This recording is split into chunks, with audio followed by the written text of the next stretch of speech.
பொதுவாக மனிதர்களிடத்தில் ஒரு கருத்து இருக்கின்றது. என்ன என்று சொன்னால், மனிதன் குரங்கிலிருந்து பிறந்திருக்கிறான் என்று.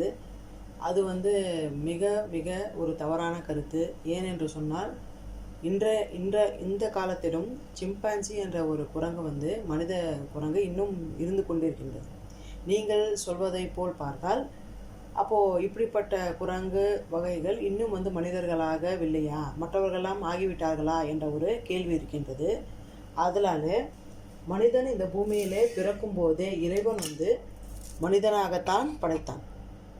முதல் மனிதனாகிய ஆதம் அலைஹிஸ்ஸலாம் அவர்கள் இந்த பூமியிலே பிறக்கும் பொழுது மனித குலத்தை படைத்த முதல் மனிதனை படைத்த அல்லாஹ் சுப்ஹானஹு வ தஆலா அவருக்கு அனைத்து வகையான இந்த பிரபஞ்சத்துடைய ஞானத்தை சொல்லி கொடுத்து தான் படைத்தான்.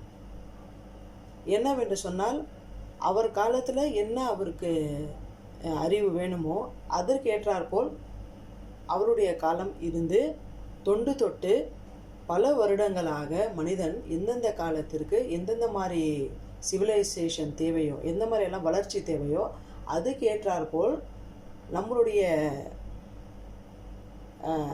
கிரேட் ஃபாதர் ஆதம் அலைஹிஸ்ஸலாம் கிட்ட அந்த அறிவை நாம் எல்லாம் பார்த்திங்கனாக்கா எடுத்துக்கொண்டோம். சரிங்களா?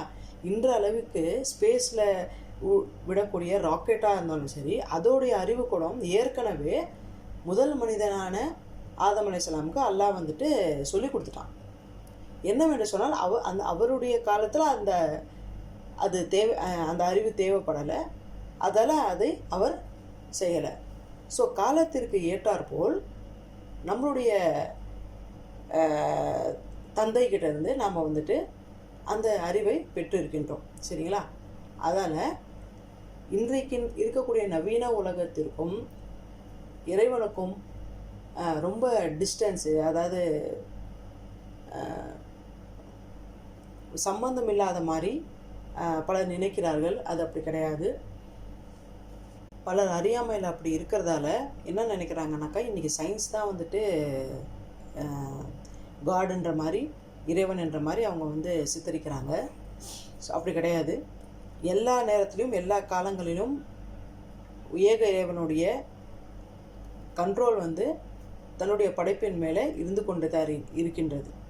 எப்படி 1+1 2ன்ற இந்த ஆரம்பித்து மிசைல் இன்றைக்கி அனுப்பக்கூடிய ஆற்றல் பெற்றிருக்கிற மனிதன் எல்லாமே பார்த்திங்கனாக்கா இந்த அறிவை ஏற்கனவே எல்லாம் கொடுத்து விட்டான் ஆதம் அலைஹிஸ்ஸலாம் அவர்களுக்கு.